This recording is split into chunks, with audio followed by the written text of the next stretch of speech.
Retirement के time पर NPS में पेंशन के कौन कौन से प्लान अवेलेबल हैं, एनपीएस सब्सक्राइबर की डेथ हो जाने पर क्या उसकी फैमिली को पेंशन के लिए एनपीएस में कोई प्रावधान होते हैं, रिटायरमेंट के टाइम पर जिस अमाउंट से पेंशन के लिए एन्युटी परचेज की जाती है क्या वो अमाउंट एनपीएस सब्सक्राइबर के नॉमिनीज को रिटर्न किया जाता है, 18,000 रुपए के सबसे कम बेसिक पर ज्वाइन करने वाले गवर्नमेंट एम्प्लॉय को रिटायरमेंट के टाइम पर 1 करोड़ रुपए का लमसम अमाउंट और लगभग 50,000 रुपए की मासिक पेंशन किस प्रकार से कैलकुलेट होती है। इन सभी इंटरेस्टिंग पॉइंट्स को जानने के लिए इस वीडियो में आखिर तक जरूर बने रहें। आइए शुरू करते हैं। इस चैनल को सब्सक्राइब करते समय बेल आइकन को प्रेस करके ऑल नोटिफिकेशन पर जरूर क्लिक करें ताकि आने वाली सभी वीडियोस का नोटिफिकेशन आपको सबसे पहले मिल सके। एनपीएस से एग्जिट करते समय पेंशन के लिए कुल मिलाकर के 5 प्रकार के प्लान अवेलेबल हैं। इसमें पहला प्लान है annuity for life with ROP. इस प्लान में एनपीएस सब्सक्राइबर को लाइफ टाइम के लिए पेंशन मिलती है और सब्सक्राइबर की डेथ हो जाने पर एन्युटी की परचेज का पूरा अमाउंट एनपीएस सब्सक्राइबर के नॉमिनीज को रिटर्न कर दिया जाता है। इसमें दूसरा प्लान है joint life annuity with ROP.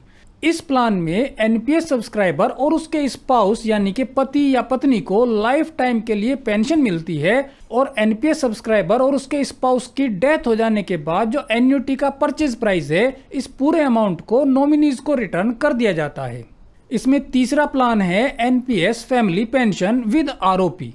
इस प्लान में एनपीएस सब्सक्राइबर और उसके स्पाउस के साथ साथ सब्सक्राइबर के माता पिता को भी लाइफ टाइम के लिए पेंशन मिलती है और माता पिता की डेथ हो जाने के बाद जो एन्युटी का परचेज प्राइस है ये पूरा अमाउंट एनपीएस सब्सक्राइबर के नॉमिनीज को रिटर्न कर दिया जाता है। इसमें चौथा प्लान दिया गया है annuity for life without ROP. इस स्कीम में जो एनपीएस सब्सक्राइबर है उसको लाइफ टाइम के लिए पेंशन मिलती है लेकिन एनपीएस सब्सक्राइबर की डेथ हो जाने के बाद जो परचेज प्राइस है वो नॉमिनीज को रिटर्न नहीं किया जाता। इसमें जो पांचवी और आखिरी स्कीम है वो है joint life annuity without ROP. इस स्कीम में एनपीएस सब्सक्राइबर और उसके स्पाउस को लाइफ टाइम के लिए पेंशन दी जाती है लेकिन स्पाउस की डेथ हो जाने के बाद जो एन्युटी का परचेज प्राइस है ये अमाउंट एनपीएस सब्सक्राइबर के नॉमिनीज को रिटर्न नहीं किया जाता।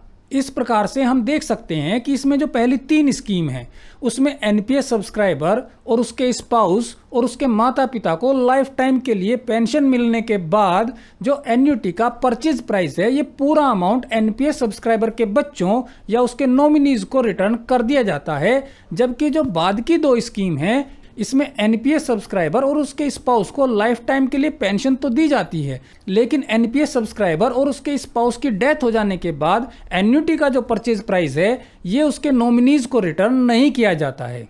लेकिन इन दोनों स्कीम्स में जो मंथली एन्युटी का अमाउंट है या पेंशन का अमाउंट है ये ज्यादा मिलता है। जबकि अगर हम एन्युटी को रिटर्न लेने वाली स्कीम को सेलेक्ट करते हैं तो उसमें हर महीने मिलने वाला एन्युटी का अमाउंट कुछ कम होता है। एन्युटी के परचेज प्राइस के आधार पर रिटायरमेंट के बाद हर महीने कुल कितना अमाउंट एन्युटी के रूप में मिलेगा यानी कि पेंशन के रूप में मिलेगा और अलग अलग स्कीम में कितना अमाउंट मिलेगा इसकी कैलकुलेशन के लिए एनपीएस की वेबसाइट पर एक एन्युटी कैलकुलेटर दिया गया है। इस कैलकुलेटर के माध्यम से एन्युटी की कैलकुलेशन किस प्रकार से की जाती है आइए देखते हैं। इसके लिए हम सबसे पहले अपने ब्राउज़र को खोलेंगे और उसमें टाइप करेंगे npscra.nsdl.co.in को, जिसके बाद ये वेबसाइट हमारे सामने आ जाएगी। इस वेबसाइट में नीचे की ओर एन्युटी कैलकुलेटर दिया गया है।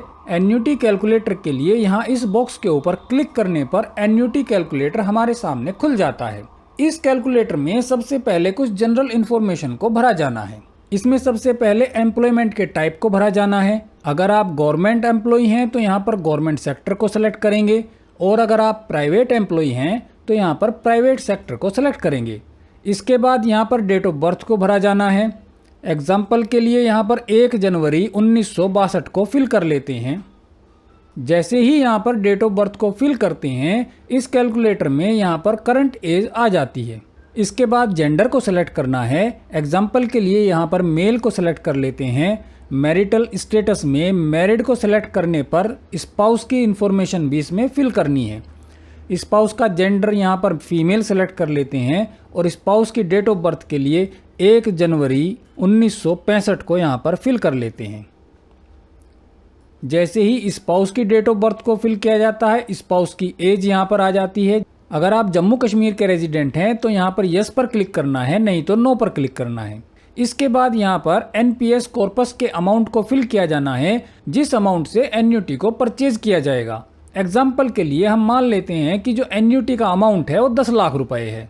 इसके बाद एन्युटी की फ्रीक्वेंसी सेलेक्ट करनी है, जिसके लिए हमने मंथली को यहाँ पर ले लिया है, और लास्ट में यहाँ पर कैप्चा को फिल करना है और इसके बाद सबमिट पर क्लिक करना है।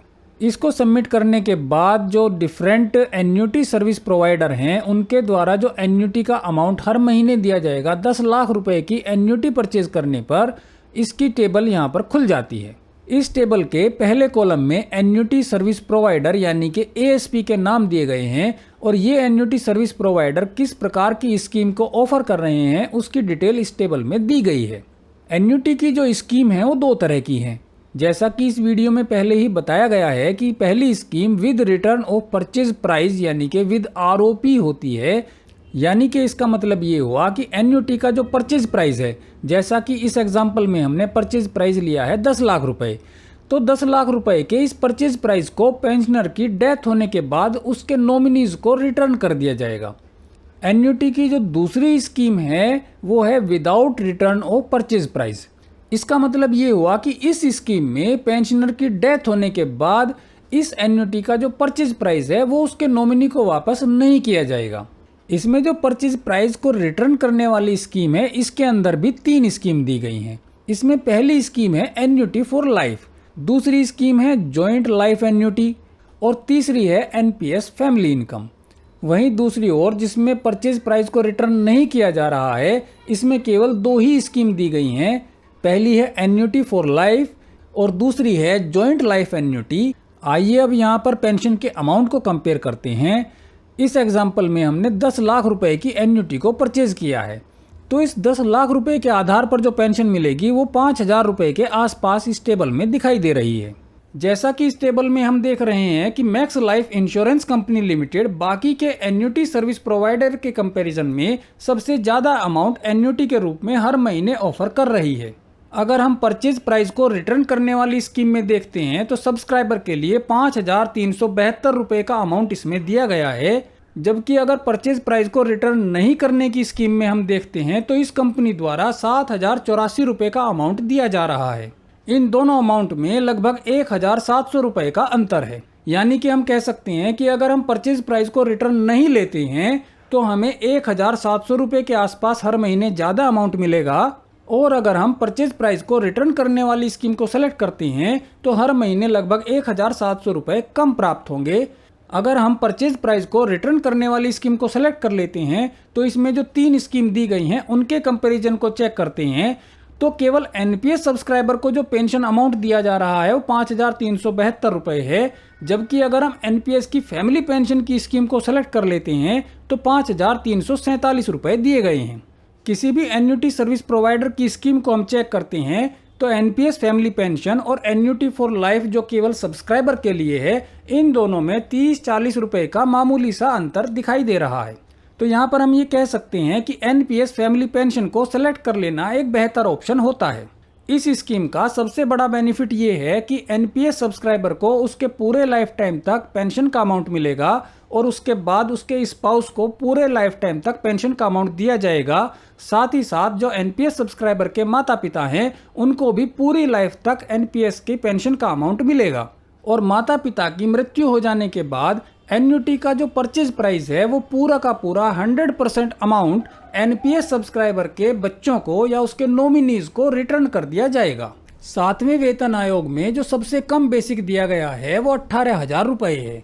आइए अब देखते हैं कि इस 18,000 रुपये के सबसे कम बेसिक पर गवर्नमेंट सर्विस को ज्वाइन करने वाले व्यक्ति को रिटायरमेंट के टाइम पर लमसम रूप में कुल कितना अमाउंट मिलेगा और एन्युटी परचेज करने पर हर महीने पेंशन के रूप में कितना अमाउंट मिलेगा। इस कैलकुलेशन को करने के लिए एक टेबल बनाई गई है जो आपके सामने है।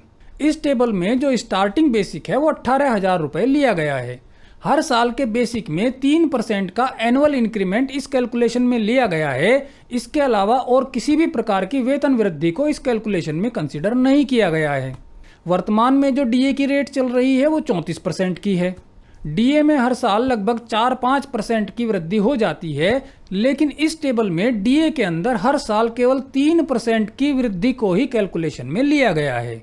एनपीएस अकाउंट में जो अमाउंट होता है उस पर वर्तमान में 10% के आसपास का रिटर्न मिल रहा है, लेकिन इस टेबल में जो कैलकुलेशन की गई हैं उसमें एनपीएस के अमाउंट के ऊपर हर साल केवल 8% के एनुअल इंटरेस्ट को ही कैलकुलेशन में लिया गया है।